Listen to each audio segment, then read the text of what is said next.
gotta call 911, call 911. I rolled him over, put him on the floor. I started CPR. Me and Mom tried to resuscitate him, trying to get him breathing, but nothing seemed to work. Hi, I'm Marianne, and I'm 32 years old.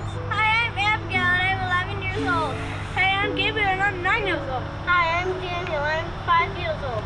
Hi, I'm Maria, and I'm 12. This is Peter, he's 2 years old. And this is Naomi, she's 3 months old. So this time last year, the Gillums thought they had it all. They had 5 beautiful kids, another one on the way, and after 12 years of marriage, Marianne and David just bought their first house. We had just bought this house just before our 13th anniversary, and it was quite a celebration for us. We went out to eat, we celebrated, we were so happy. The place needed a lot of work, but it was theirs, and David had big plans for it. He jumped right in, started renovating, hoping to turn this house into their dream home. People even laughed at us because, wow, this house was too small for you guys, but we were determined that we were gonna add rooms onto it and make it big enough because we were renting here in Armada and we wanted to stay in Armada so that my husband could continue to be on the volunteer fire department. He loved the fire department, he loved serving the community, and he did not want to move. Then, after just a few weeks of working on the house, David got sick. He ended up getting flu-like symptoms that he thought would pass, but they didn't.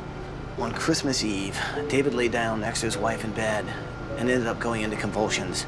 I was just looking at him and thinking, wake up, wake up. I shook him and said, David, David, but his eyes were rolling. And I yelled out for my daughter to call 911. 911? I just wanted to call. My husband is dying. Well, what's wrong with him? I don't know. He's foaming at the mouth. Is he breathing? No. Ma'am, you need to start some CPR. Ma'am.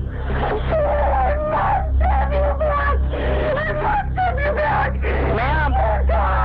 Ma'am. Ma'am. So that night, Marianne lost her husband and her best friend. I loved him with everything, and I still do. And it gets worse. Doctors believe that David's death was caused by an allergic reaction to toxic mold in his house. I'm just talking to him. Playing with him. Doctors told Marianne that she needed to move her kids out of that house immediately so they wouldn't suffer the same as David.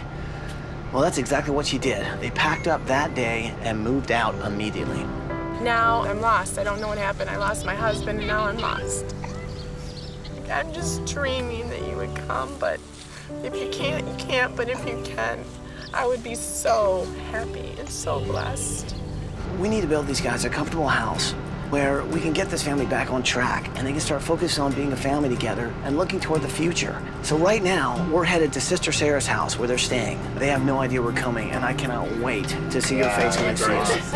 What do you say? Can we help this family out? Yes, we have to. Bring it in here, people. Let's make it happen. Are you with me? Yes. Then let's do it!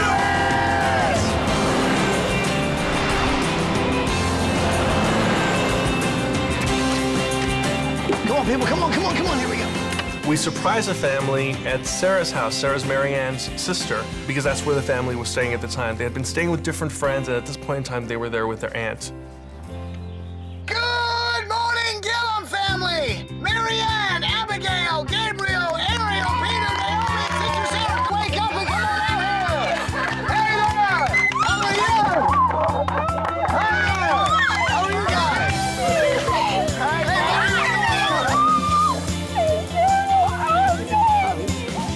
Her face was just like, you could not have come any sooner. We needed you. You guys are a little surprised, are you? Yes, thank you. I want to go home. I want to go home, and this is my ticket. I get to see my husband's dream come true right before my eyes, and this is beautiful. Their dream was to own a home, and the sad thing is that this dream of owning a home is what ultimately resulted in David's death. When you see somebody this young losing the love of her life, you just wouldn't want that to happen to anyone, especially on Christmas Eve, and especially if someone with 6 kids. And you want to do anything you can to help. Well, I can promise you this, we're going to make sure you guys get to go home. We're going to work at it all this week in memory of him, and finally give you that dream house that you guys always wanted.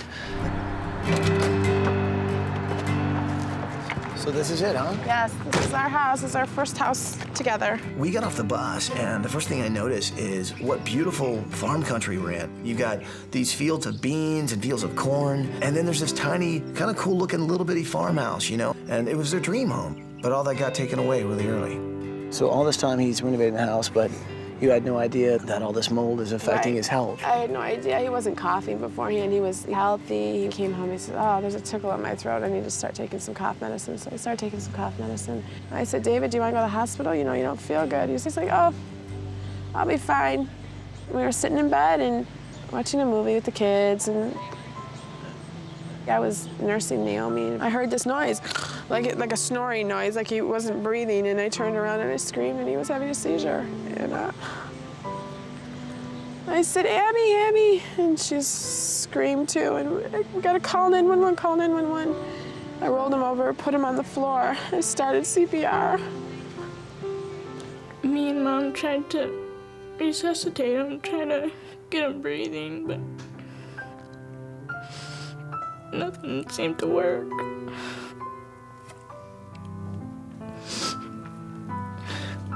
My kids need to know that we're gonna stay together, we're gonna be okay. But I can't be everywhere, and that's the really hard thing now, having 6 kids. You gotta depend on people, because you can't always be there for everything. You're an incredibly strong woman. Thank you. You've been through a really tough year, and I think with our help, you're gonna be able to raise these kids, and they're gonna turn out to be incredible human beings. Oh, You know? I hope so. Thank Give you me a so hug. much. Thank you, Terry. Oh, you're awesome. David's dream really does need to come true, because without it, they don't know where to go. And I think David's gonna be smiling down this week, and hopefully we're gonna make that dream come true.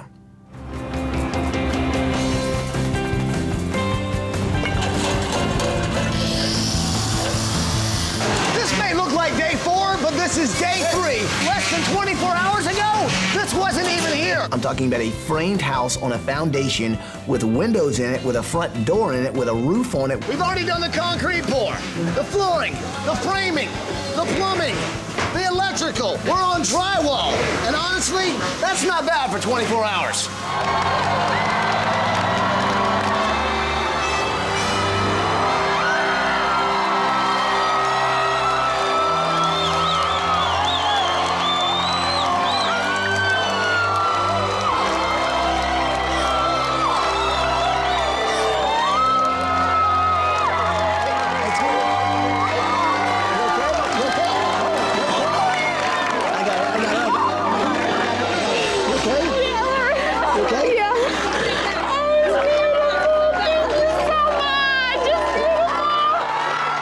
I couldn't take it all in with my eyes. I couldn't take it all in with with all the noise. It was a very heavy, overwhelming feeling that everything's gonna be okay. And I imagine it might be a little bit like heaven is what I felt.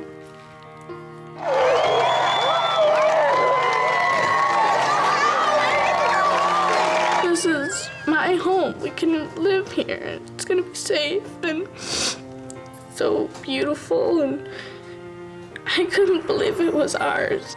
It's the greatest gift someone could ever give.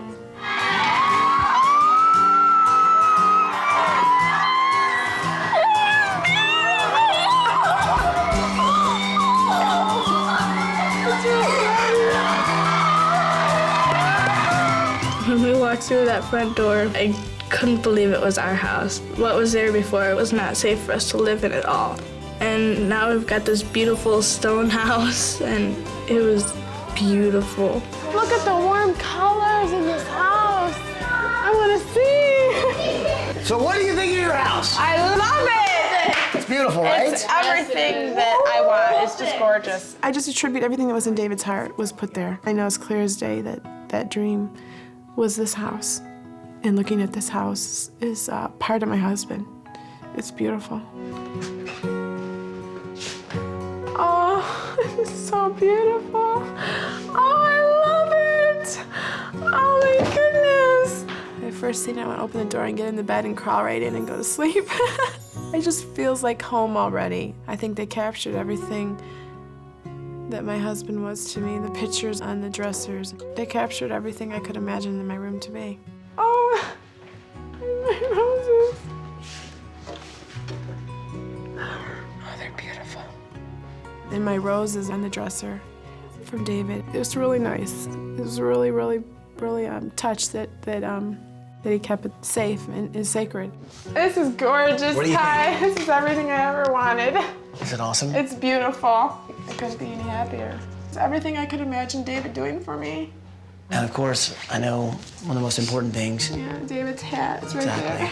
Thank you. So I wanted to make sure he would be so proud that you guys did this for me. He would be so proud. Well, there's one more room that it's been my secret project. It's actually Abigail's bedroom. She's just such a sweet kid, you know, and I know she's been through a lot.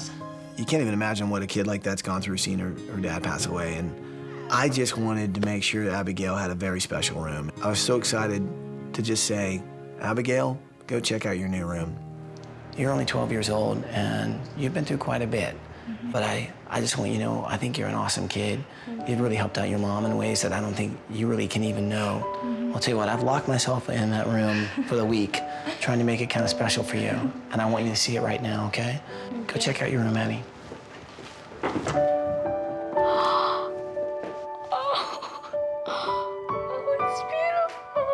That meant a lot to me, that he thought I was really special and to make my room his secret room. Oh, it's beautiful. Oh my goodness. Oh, it's beautiful. When she opened the door, the one thing I heard her say was, "It's beautiful," and that's all I needed to hear. Oh, it's beautiful. It's just a big burden that got lifted off of our shoulders, that we don't have to worry about where we're gonna live. But I know no one can replace Dad. So, did it put a smile on your face? Oh, yeah. Oh, yeah. Good.